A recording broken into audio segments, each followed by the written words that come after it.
B'rabta mal-protesta li saret il-ħadd fil-Belt Valletta, il-Pulizija resqet 10 kaċċaturi l-qorti.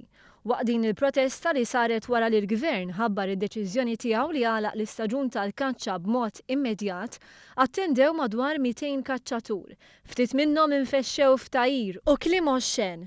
Dan fil-waqt li ġurnalist u żewġ fotografi li kienu qegħdin jirrapportaw din il-protesta ġew attakkati minn xi persuni preżenti.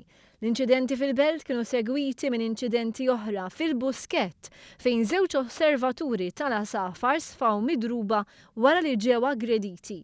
L-akkużati li tresqu l-qorti kienu mixlija li ppjanaw biex iwettqu reat li jinċitaw lil ħaddieħor biex jiksru l-liġi li ħeġġu lil persuni oħra biex jiddiżrispettaw lill-Gvern u lill-Prim Ministru u li kienu parti minn protesta illegali li wettqu atti oxxeni fil-pubbliku u li kissru l-paċi pubblika fost akkużi oħra. Il-kaċċaturi wieġbu mhux ħati għall-akkużi miġjuba kontrihom.